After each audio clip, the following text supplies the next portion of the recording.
Hello, students. This is the video lecture that I'm recording for Chapter 1 from the Ross textbook entitled The Rule of Law. Yeah.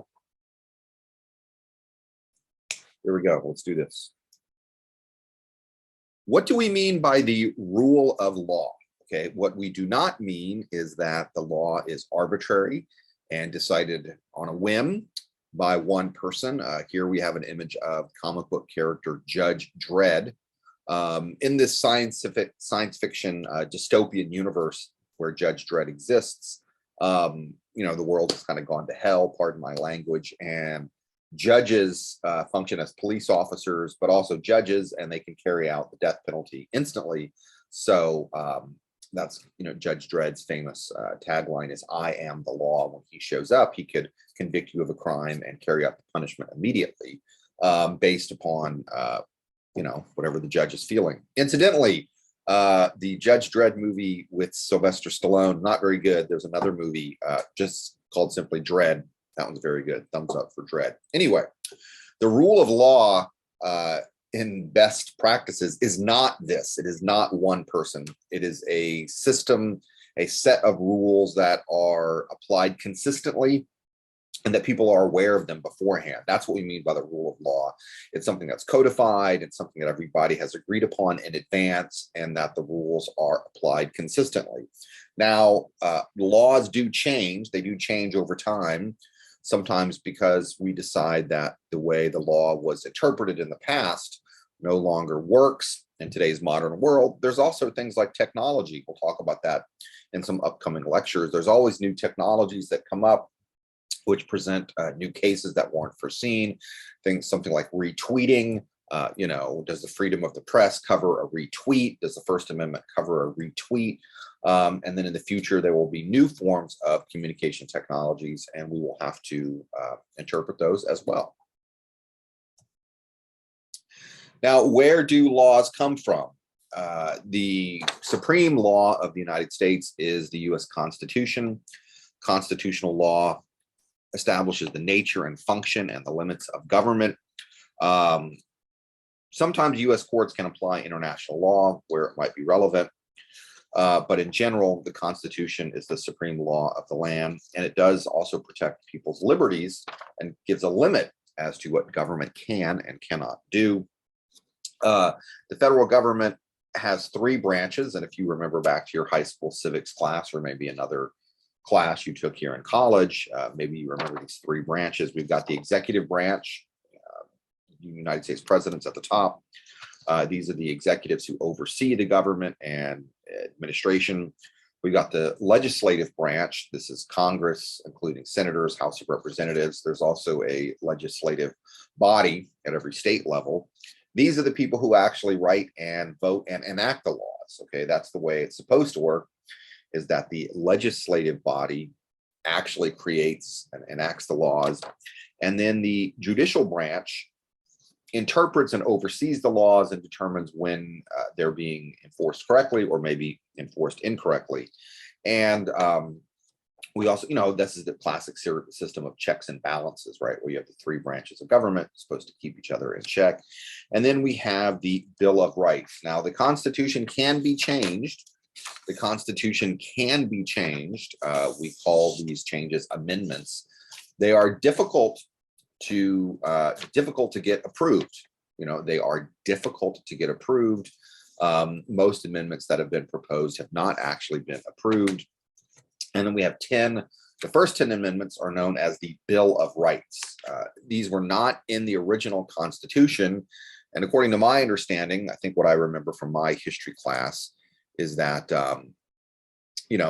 when the colonies, which, had just become states, approved the U.S. Constitution, there were people who said, we're only going to approve the U.S. Constitution if we also immediately agree to approve these Bill of Rights, including the First Amendment, Second Amendment, et cetera, et cetera, et cetera. So the deal was made that, these amendments are going to be approved very quickly. They weren't approved exactly when the Constitution was put into action, but it was, within several years later that we had the Bill of Rights.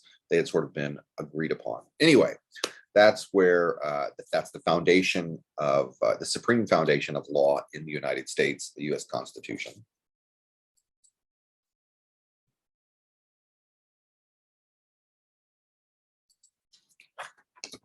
Now we have laws about journalism and mass communication, which is the focus of this class. After all, they originate from 6 sources. We're not having any exams or formal quizzes as such in this class, so you don't have to memorize these. All of this stuff is in the lecture notes.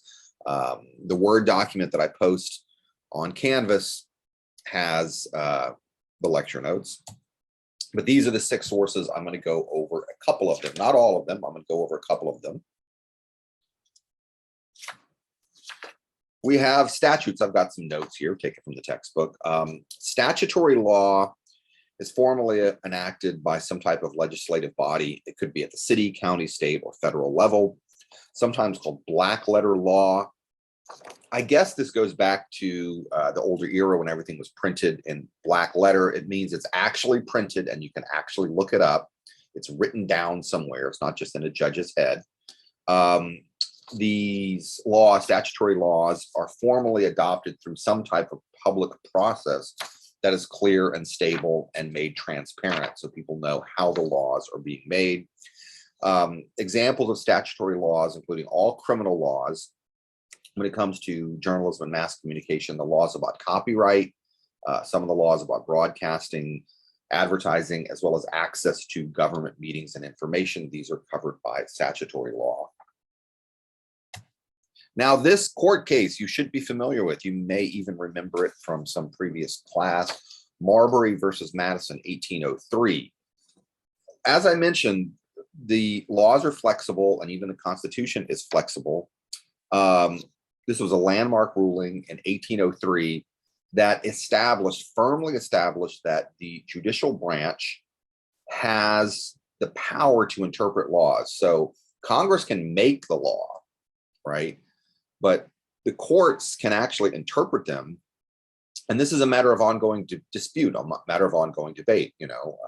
Some people don't like it when judges interpret the law in a certain way because it could change the effect of that law or change the impact of it. But yes, this is a big court case, highly debated, 1803 Marbury versus Madison.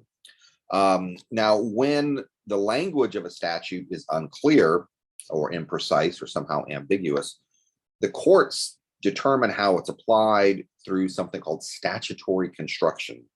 And courts tend to engage in strict construction, which means they look at the literal meaning of the words and the clearly stated intent. Okay, what is the meaning of the words and what is the intent? Now we have what is called common law. These are laws made by judges based on custom, tradition, and prior court decisions. The rule of stare decisis means let the past decision stand, or something to that effect. I don't know the exact Latin meaning. Basically, if something has been decided and a precedent was established, then the later judges should abide by that precedent. They don't always have to abide. Sometimes, judges may say, hey, the way that was decided previously was not correct, but in general, that's the guiding principle. How was this similar case decided in the past? And judges do look to each other. They do look, how is this case decided over here? How is it decided over there? So there is sort of a consensual aspect of this where judges look around to say, how is this issue being decided?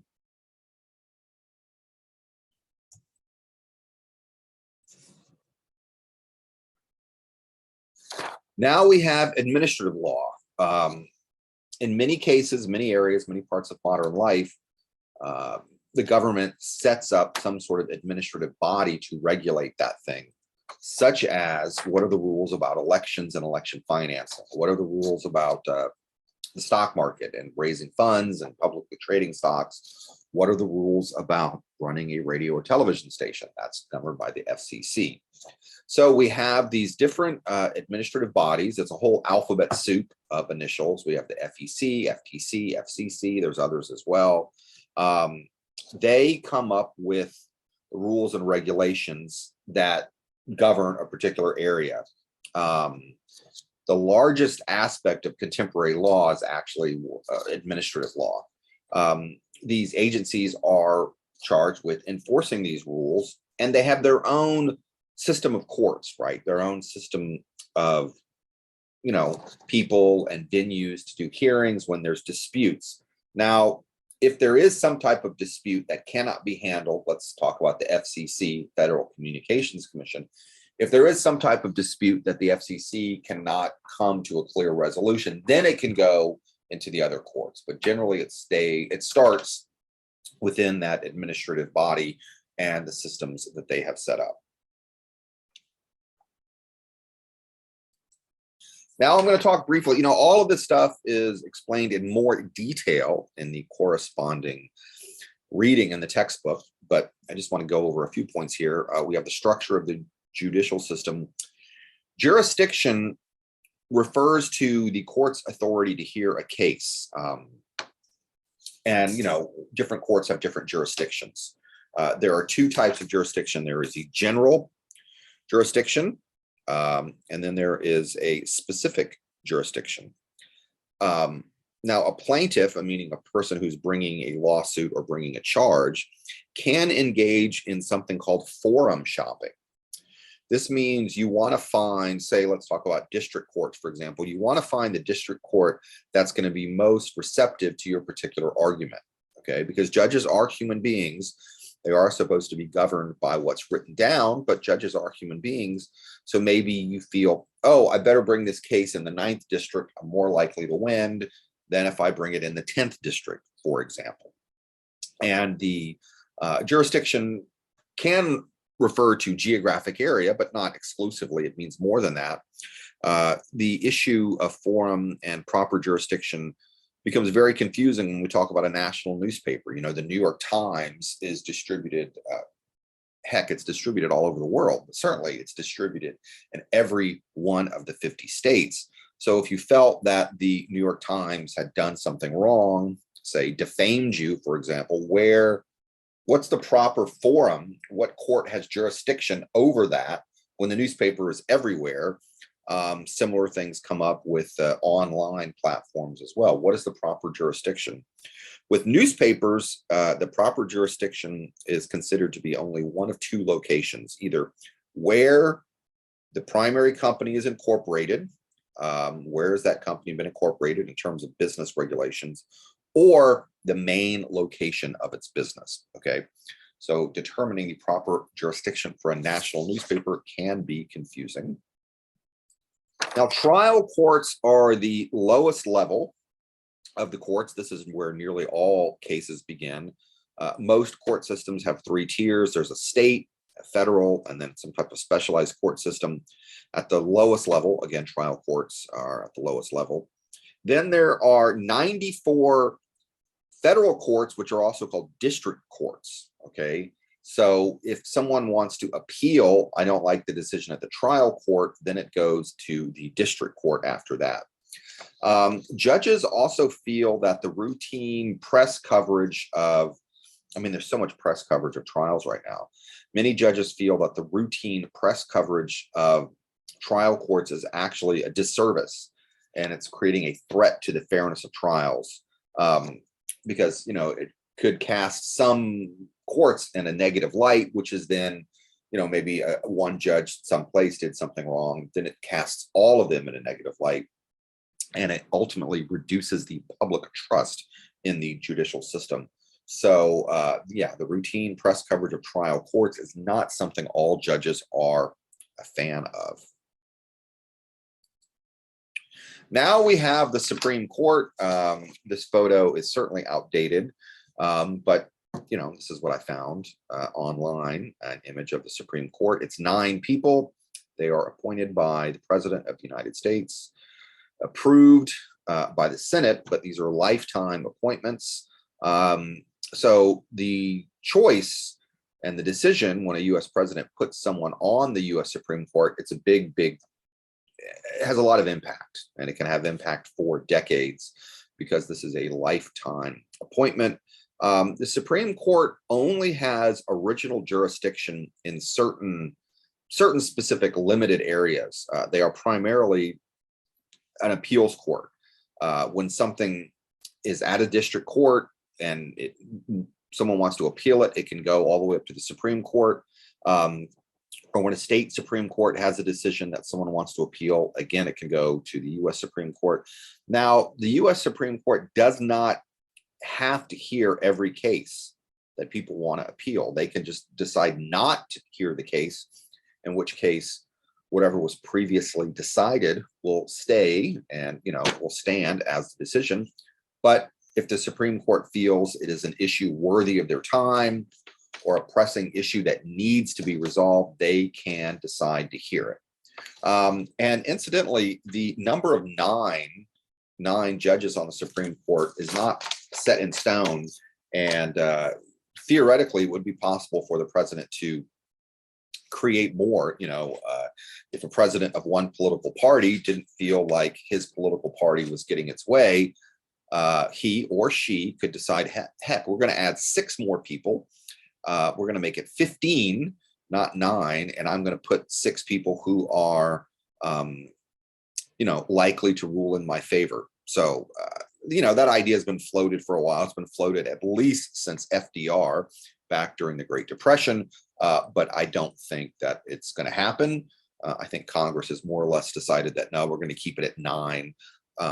An odd number, so you don't have a tie, right? If you had 8 people, you could have a 4-4 split on a decision. So if you have 9 people, worst case scenario, there's going to be 5 people feeling one way, 4 people feeling another way, and the consensus wins. Incidentally, the Supreme Court likes to issue decisions that are unanimous. I feel like that looks better to say, 9 of us all think this way. They don't like making decisions where it's 5-4, for example.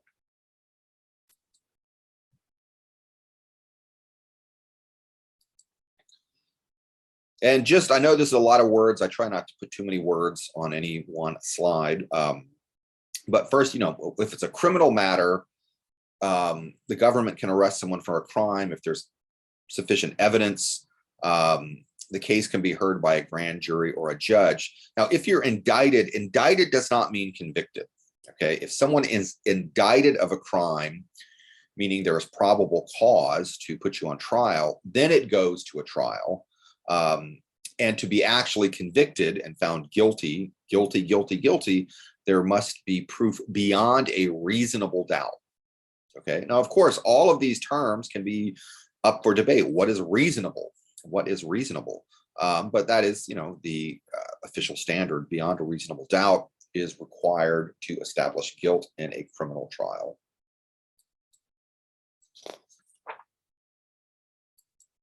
Now we have civil suits. Okay, this involves 2 private individuals or organizations. Many communications issues are resolved through civil suits. The plaintiff is the person who's bringing the case. They are claiming some type of injury, claiming they were wronged. The accused party is known as the defendant. Civil suits typically end with some type of out-of-court settlement. Not always, but they often end with an out-of-court settlement. And the 2 parties sign something saying they're not going to discuss the specifics of the terms. But the reasons for out-of-court settlements are simply to bring an end to the case. If you're, say, a very, very wealthy corporation, or you run a very, very wealthy corporation, if someone is alleging that you've done something wrong, rather than do this long, drawn-out process that might be in the courts for years and in the newspapers and in the news for years, and you feel like it's just going to tarnish your reputation, you might find it easier just to throw money at whoever's complaining so they go away. That doesn't necessarily have to be an admission of guilt. It may just mean take this money and go away. But we do have a lot of these cases that are handled in civil cases. And you should be aware of the term tort, not tart, tort. A tort is the wrongdoing or the damage that's done in a civil case. They call it a tort. Reading here from the textbook, the civil injury one person or organization inflicts on another is called a tort. So in a later lecture or 2, the term shows up, not a term that shows up in normal conversation, but that's what we mean by a tort. Okay, that's the end of my little video lecture on chapter 1.